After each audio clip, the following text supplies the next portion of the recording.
What made Steve Oil program so difficult that you couldn't participate? Is it a lot of physical things that you have to do? On January 18th, his parole was initially revoked, and we covered that hearing. But in lieu of revocation, they said go to Steve Hoyle. Now, fast forward to April 2nd, 2024, and the new sheriff is in town. He is back, unable to complete Steve Hoyle, so this is another revocation hearing. What we're going to do is take a jump back in the past to see just parts of the January 18th revocation hearing, and then we're going to jump into today's revocation hearing. With that, let's go. And they was like, well, I was like, it's not mine. And the way I walk is why they thought I was resisting arrest. I got muscular dystrophy. My report said that you resist arrest, and then when they took out a taser, you put your hands behind your back, but it wasn't until they threatened you with a taser that you surrendered. No, the only reason I was asking what I was being detained for and what I was being arrested for, because I didn't do anything. That's why I was asking. I just turned around, and then when he said, freeze, don't move, so I just put my hand behind my back. He said, you're not under arrest, you're just being detained. Why did you leave your fiance in a ditch? I was going to get a towel to wipe her off because we was laughing at the time when they came. We was laughing at. It was just a misunderstanding. I promise you, Okay. This will never happen again. Jay, say that you struck her several times, that you hit her. No, ma'am. Why would she say that you did? If you can call her, she wanted to be in this meeting. That's I my say that. I'm not going to call her. I'm asking you. Oh, no, ma'am, I didn't touch her at all. She sent the letter to the Why parole. would-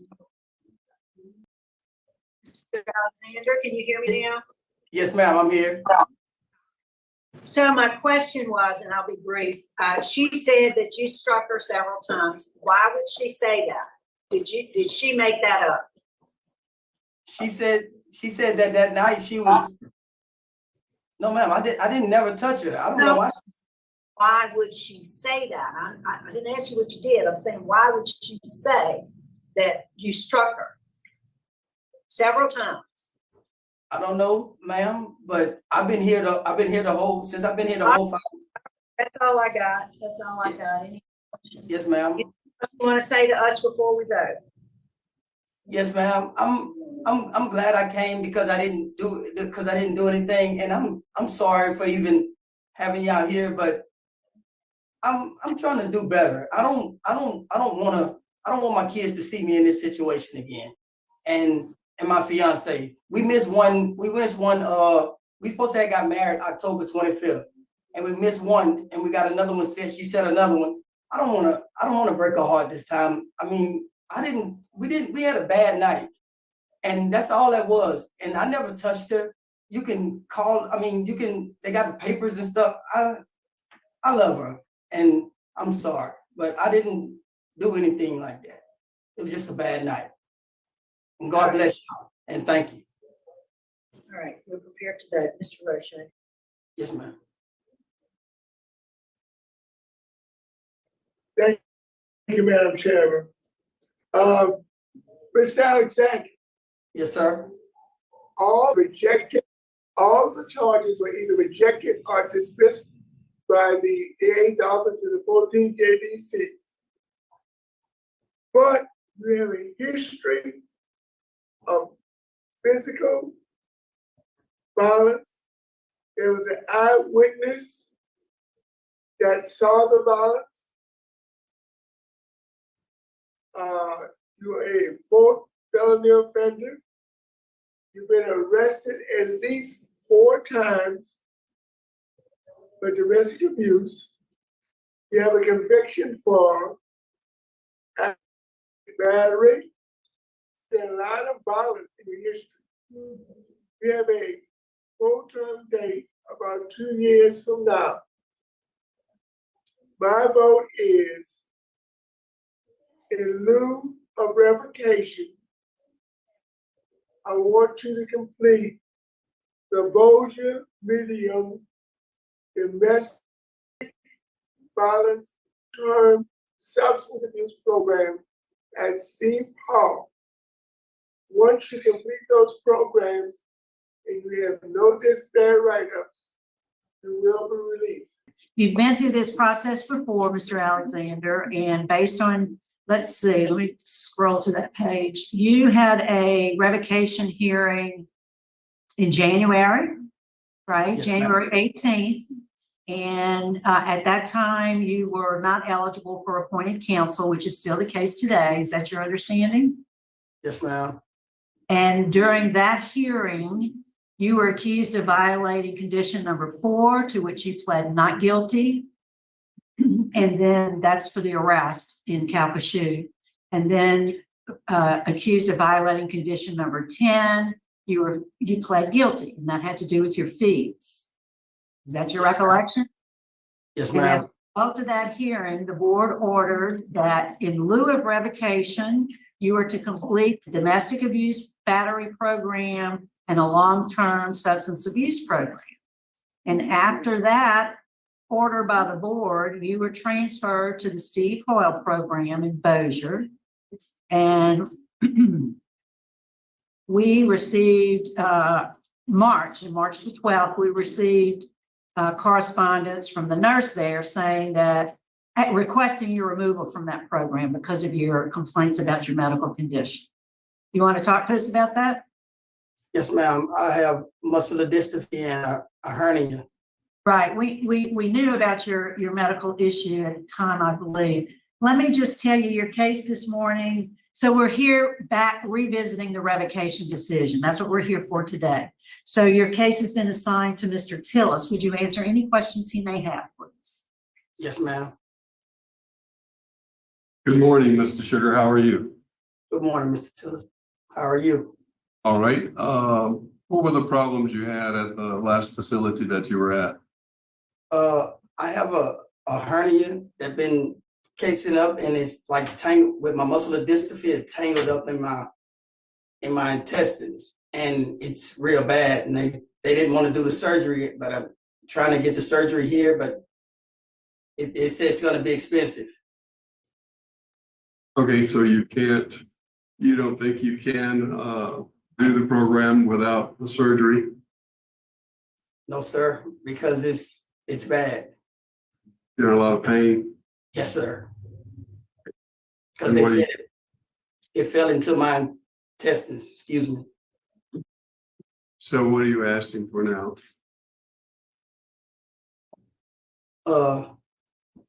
To go take care of my medical, please. And what do you plan to do about your drug problem? They told me three times a week. 3 times a week if I upon release go to 3 drug rehab 3 times a week.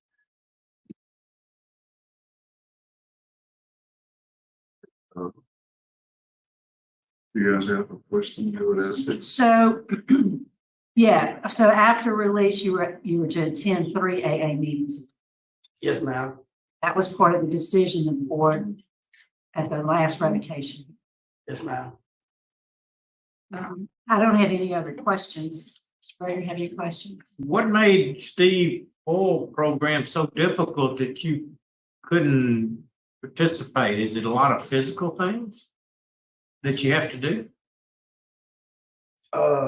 I just had went to they brought me down there to medical, and they seen my disability and my stuff, and it wasn't difficult. It's just that they didn't want to keep me there with my medical because it's expensive. They can't pay for it.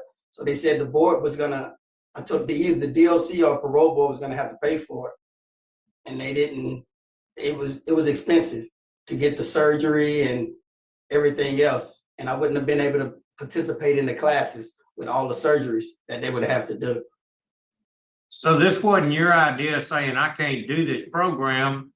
because of my medical condition. This was their idea that you couldn't do this program because of your medical condition. Is that correct? Yes, sir. Didn't realize that. And you don't think you could try longer? Sir, I've been in a lot of pain. I can't even walk to the chow hall here. 43. It really hurts.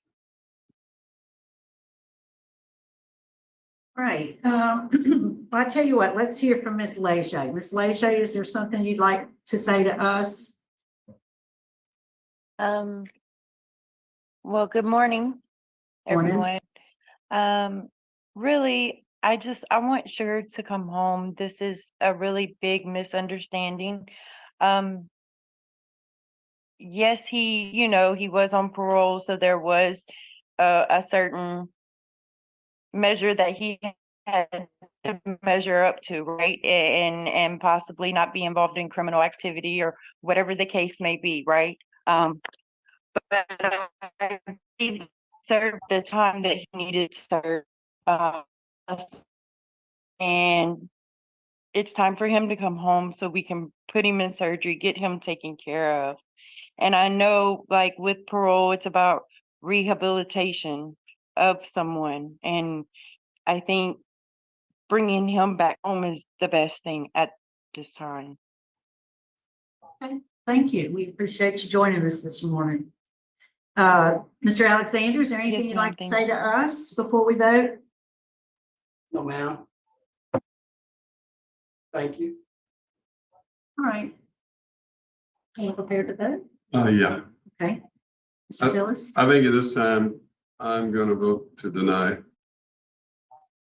to revoke. Mr. Prater? I concur.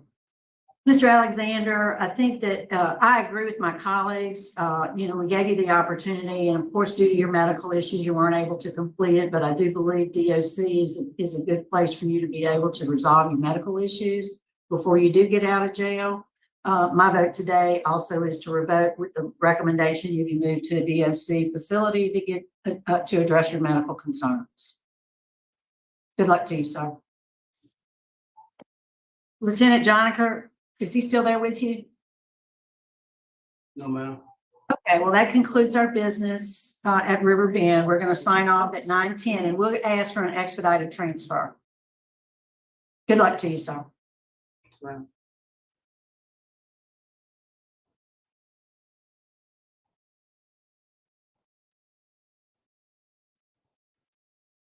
Love you.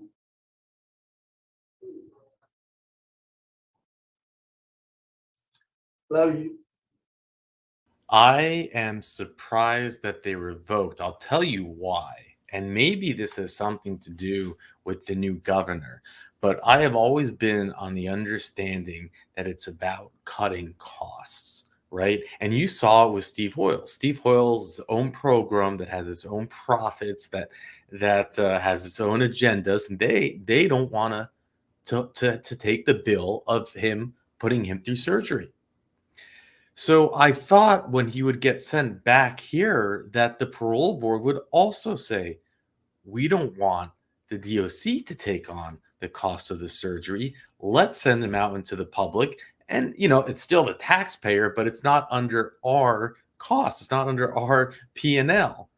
And that's why I'm surprised, because that has always been, in my opinion, what I assumed was an agenda, which is cost cutting.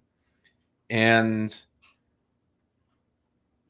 it's part of why Act 122 was passed, which was a bill, which was all about reducing, the population of prisons. But when you take a step back and you look at it, you realize, well, what are the conditions? If you've been in prison longer than 20 years, and you have and you're over the age of 40, and it's like, well, I wonder why. And of course, a big reason is because the cost of an inmate goes up exponentially as they age. And they really wanted to thin out the increasingly aging prison population, which is a problem not only in Louisiana, but in America. So the idea that they didn't parole him, it does shock me. And maybe it's under the new governor of tough on crime and less concerned about the P&L, or I'm looking too deep into it and they simply just weren't buying it. If he at the time he was backing up the initial hearing in January, he's backing up a 2-year sentence, so he's got maybe another year and a half left to serve. Frankly, I'm not going to question the man. It sounds like, that whatever pain he was having, that sounds pretty authentic. It sounds pretty real. Maybe there are those watching this that can attest to that. Anything in the stomach, scares me. The parole board didn't seem to have that much empathy. Maybe they have notes or some insight that we don't have, but I thought that we'd get a little bit more empathy from them. But, or maybe they just feel that he has the best chance of getting medical care he needs in DOC. Although I have heard from many that the last place you want to have a surgery is the DOC. And, oh man. But, if you were curious what he's originally in for, and thank you, Richard, for the info, we had done this. He was initially in 2013. He was indicted for attempted second-degree murder. Let me show you. It was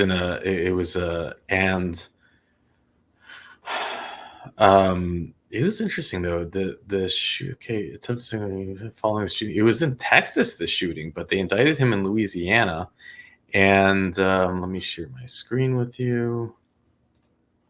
Then he got a deal where they sentenced him for aggravated battery instead, and a possession of firearm of a convicted felon. So he was sentenced to 10 years, and he was released a little bit early, and that's why we've seen the parole revocation hearing. And it just reminds me of what Mr. O'Shea said in the initial hearing. Why did we find your fiance in a ditch? And he responds, "Oh, the ditch. I was just playing, it was just a joke." And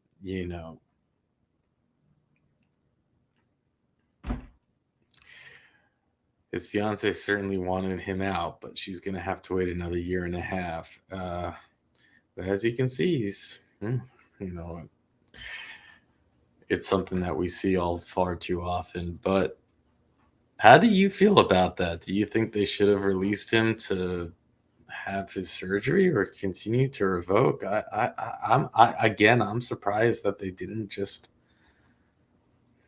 But we got a new sheriff in town and the preacher, who I was expecting to be soft on crime, but so far from what we've seen, he has not been. And we call him the preacher because he was the preacher of Angola for a very long time before joining the parole board. So I'm looking forward to seeing more of him, and we will. And with that, I'll let you go.